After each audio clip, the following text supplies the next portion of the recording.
Welcome back, everybody. This is episode 9 of the Late Stage Podcast, and I'm your host, Sinan Schwarting, live from New York City. Great episode today. Lots of news to talk about from all over the world. So let's just dive in, right? What else do we have to do here? I don't think there's much to dilly-dally about. So first of all, much deserved. I owe these folks, I suppose, for not giving them much attention in previous episodes. We're focusing on Oceania. And this is a news story that has actually been in the news all around the world to some extent. Although I think people have the capacity to let this one go mentally, forget about it, not dwell on it, not give it the attention it deserves. And this is a big story. Tonga, a volcano erupted, and the volcano's name is Hunga Tonga Hunga Ha'apai. My apologies for mispronunciation there, if anyone out there speaks the language. It's a huge deal, this volcanic eruption. It's not particularly novel. This volcano erupts quite regularly. It has erupted regularly over the last few decades. With that said, obviously in this case, what's quite worrisome is the volume, the extent, the size of this eruption. It sent a huge plume of smoke covering the island and the surrounding region. And in addition to that, sent a shockwave through the region that created a tsunami, which directly affected Tonga the most, of course, which is quite unfortunate, and also the surrounding islands. And just to list those most affected, Tonga, Fiji, Samoa, and Vanuatu were hit by tsunami waves. Peru suffered 2 deaths from large waves, alongside Japan, New Zealand, the United States' West Coast, and Canada's British Columbia, which all received warnings, advisories, huge waves. Definitely were impacted by these tsunami-sized waves in the Pacific. So it's a huge event. More importantly, obviously, in Tonga, it has impacted people quite a bit. Aside from the plumes of smoke in the air that have generally darkened skies temporarily, there's the tsunami waves that impacted, I think, most of all, and they've done a ton of damage. Luckily, not much in the way of deaths, or so it seemed initially. There were 2 deaths officially listed early on. Tons of property damage, homes, resorts, and the like. What is perhaps most upsetting at the moment is that just today, and by today I mean Monday, January 17th, there was news of distress signals coming from some of the low-lying islands of Tonga, which could signal more death or certainly destruction. More news incoming on that, to be sure. But so yeah, obviously that's a huge issue now. It doesn't qualify as like a climate crisis thing, right? This isn't global warming in and of itself. This is a volcano.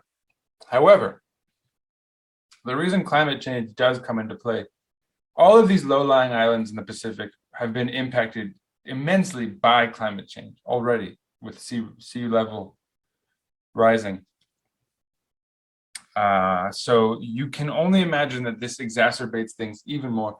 And although it's not a directly correlated with climate change itself, it's just adding to the features that are going to be impacted by climate change later on, adding to the troubles of the island. So it's a terrible thing to see for Tonga. It's a terrible thing for the entire region in the Pacific Rim there. But so yeah, stay tuned for more on that. Hopefully better news. Right now, their biggest need is water, drinking water, potable water. So, check out how you can contribute. Obviously, money goes a long way as well. But yeah, they certainly need help at this moment in time. So if anyone out there is able to contribute, go ahead, do so. I'll provide a link in the info of our podcast. Check it out. Do what you can. Moving on to Asia, and technically, some lump Oceania and Asia together already anyway, but to North Korea, a bit of a follow-up. Last episode, I was sort of not so keen to mention the fact that North Korea tested missiles with new technology, was reported successfully, that shut down the western coast's domestic flights. So it was a pretty big deal. It's been confirmed, in fact, that U.S. command was racing to determine what was going on with North Korea, if the west coast of the United States was imminently in danger at that moment, tests or no, or tests. So it's been confirmed essentially that the United States was reacting to an unknown. With that said, now North Korea has tested a couple more missiles, 2 more, 4 on the month. If that's something that excites you, it certainly signals provocation. This tech is not new for this last round of tests. The tech itself was introduced in the summer of 2019. So what that suggests is that they're not necessarily testing things out, maybe keeping things fresh a little bit, right? Military has to do that to some extent all the time. But certainly they're letting people know that they're still ready to go should the need arise. And additionally, perhaps, they've restarted trade with China via rail recently, so perhaps it's somehow correlated to say, leave us alone, we're doing what we're going to do. There's nothing you can do about it. Of course, whether that's true or not is a whole other story, but I doubt anything will be done about it. Certainly the tech improving is a worry for folks in the United States, in the defense area of things. Regardless, that's all there is to really say about it. I'm not sure how much of an actual threat there is. It seems like more of the same. They've been doing this sort of tests for quite a while. And the fact that it's not even new tech really suggests it's just more of the same. Hopefully I'm right. Hopefully there's not some World War III level thing on the horizon. With that said, China is sort of involved further in the news. They recently came out coming out against the sanctions against Iran that the United States and others have placed on them. I think there's an argument to be made that these sanctions were misguided insofar as it was the United States that pulled out of nuclear talks during the Trump regime. Either way, certainly China is sort of getting involved, right? So Iran, perhaps buoyed by that, has met with Nicaragua, who I've mentioned in recent episodes. Daniel Ortega, kind of nemesis of the United States, has recently been elected in Nicaragua. He met with Iran and they discussed a kind of anti-sanctions group, a union of countries resisting U.S. sanctions. So Iran and Nicaragua, I've tied it to China, which tied to North Korea. We're stringing things along here. And that brings us from Iran to Nicaragua into Latin America. So there's a perfect segue, perhaps. So Nicaragua, Ortega has recently gotten elected, and he's sort of flexing his muscles as far as trying to make ties with other nations that have been shunned by the United States historically, certainly via sanctions. And so it's an interesting move. I've often talked about how U.S. sanctions are often kind of they cast too wide a net. Afghanistan is a perfect example. They're still in the news for starvation, mass starvation, vis-a-vis sanctions, right? So, I don't know if there's a better way for the U.S. to sanction, perhaps, but sanctioning nations to the point where people starve, where these probably hurt the reputation of the United States more than they help. And we'll get into other stories where this kind of comes full circle and comes to light in a moment. Real quickly though, while we're in Latin America, I thought this was actually fairly fascinating. It was found recently that 40% of guns that have been traced to crimes in Central America are coming from the United States. Mostly Florida, Texas, and California. So states, especially vis-a-vis Texas and Florida, with quite liberal, we could say, gun laws that allow folks to get guns quite easily. It's being taken advantage of by criminals in Central America, cartels and the like. And so there you have kind of wide-reaching ramifications of United States gun laws there. That it doesn't just impact us, apparently, right? It creates a black market and channels for folks who shouldn't have guns elsewhere to gain access to them. So certainly that's bad news. Interesting reporting. Moving on. Now, I didn't mean to interrupt that bit on sanctions because it's a good tie-in here. In Africa, first of all, I'd like to mention, on this Monday, the 17th of January, it's the not only Martin Luther King Jr. Day here in the United States, but it's an anniversary of the assassination of Patrice Lumumba, the leader of Congo, who was killed. He is a longstanding representative of sort of anti-colonial activity, a hero of sorts. So rest in peace to him, and may his tradition live on in Africa as far as folks seeking independence from colonial effery. On that note, so I was mentioning the wide-reaching ramifications of sanctions that go beyond intended purposes. In Mali, they were in our podcast not long ago because I was mentioning a bunch of coups in Africa, and there was a coup in Mali on May 24th of this year. Now, coming full circle, they've been sanctioned by various governments and particularly hard hit by France. And they are paying attention to this. And as much as the French would probably want them to sort of say, oh, that's why we have to get rid of this military, installed government, it's not working quite the way they'd hoped. And in fact, there are giant anti-France protests throughout Mali, specifically because of sanctions placed on Mali by France because of the coup, because of the military installed government. Especially folks claim to be concerned with the sanctions destabilizing key institutions in the country, including the military, which, to be fair, has just pulled off a coup in the country. So I'm sure there's another side to this story, no doubt. But it is, I think, another example of how sanctions tend to impact more people than intended and might not help as far as PR in those countries if you're hoping to establish better relations with those people in the long run. And that brings us to our final story here, and this is the sanctions episode. There's sanctions all around the world being applied, and now we're talking about Russia, and we're in Europe specifically, right?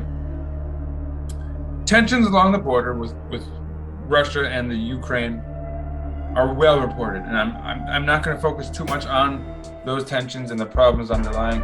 These are quite well known. What can I really add to that conversation? Both sides of that have had their voice heard, I think. Anti-war and typical war hawks that want the U.S. to get involved and confront Putin and all of that. And the mainstream news can do that. What I'm here to talk about is what the United States is trying to do specifically. The U.S. is threatening to cut Russian banks' ability to use the SWIFT banking system. SWIFT in capital letters. I don't really know what it represents. It doesn't matter. The important thing is that SWIFT is the industry standard as far as electronic payments, communication, sort of speeding transfers between banks, security. So it's a big move that's being threatened, and it's one of many sanctions being threatened against Russia from Putin if they invade the Ukraine, which is looking likely. There are videos out there showing rows and rows of tanks coming in from Russia to the border. It's frightening stuff, no doubt about it.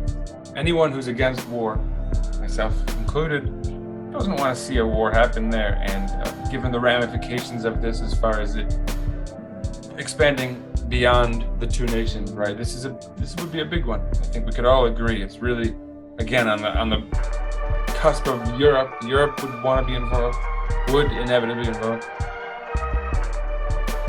But so SWIFT is being invoked here, and it remains to be understood if that's really a threat that could be carried out. It's a system run by a company that's based in Belgium. It has a 25-member board of directors, one of which is a Russian national. I'm sure he could himself, I'm sure they put things up to a vote, and he doesn't control the whole apparatus, or doesn't have veto power like some might have in the UN or whatever it might be, but still, it's an organization that you wouldn't imagine could just be strong-armed by the US willy-nilly. I don't think the US could just come in and say, we want you to do this. You're going to sanction these people and cut them off from global banking. That said, it is a threat being levied, and it's one that Russia would have to consider. It's supposedly, and I should have an expert on to sort of confirm this, perhaps I will, but it is said to be the thing that really hit Iran's economy the hardest and crippled it to the extent that it's quite in tatters. It's been in tatters since this move, supposedly. So cutting a nation off of that key banking system is a big, bold move. And by bold, I'm not praising it. Again, I tend to be critical of these things. I don't think destabilizing Russia to the extent that you create this culture of enmity and this Cold War sort of hostility. It's the same extent that I wish Putin wouldn't invoke like Eastern and Western tensions and like all this sort of nonsense he does, this sort of culture war stuff to sort of piss off people in the United States or whatever it is that he thinks he's doing. It's not a good look for either side, but in this case, this is a big move. That said, starting a war with the Ukraine to try to retake it would also be a big one. So there's no good guy in war, and this would likely cement things for both sides, I would say. Although, again, invading the Ukraine would cement things the other way as well. So it's not entirely a one-sided mistake to be made. That said, a huge threat vis-a-vis sanctions and invoking this extra governmental organization, which is apparently willing to cooperate. So Europe in general and in larger institutions of that nature do not support Putin in this regard, his invasion, theoretical invasion of the Ukraine. So we'll see how this thing plays out. Obviously, I hope there's no war because that would not benefit the world. That said, let's finally wrap things up. A quickie this week. Relatively. If you're into the news, perhaps it's not enough or too much. Who knows? Whatever, however you feel. Let's talk about my last little bit this week, and it's the week's weird. This week, it's a fellow named Necmettin Batirel, who writes for the Türkiye Gazetesi. And he's been so bold as to claim that Recep Tayyip Erdogan is going to win a Nobel Prize, which in and of itself is like, what, right? That's setting your spider sense tingling, I would hope.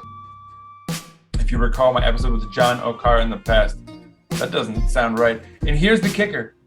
He thinks he would win a Nobel Prize for economics. That's right. The man who tanked Turkey's economy to unprecedented levels and then did this hatchet job to sort of prop it up for like a week and a half to make it look like he hadn't screwed things up that much. And it's now correcting itself vis-a-vis tanking again.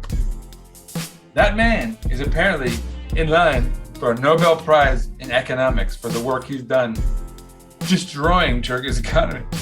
So, to Mr.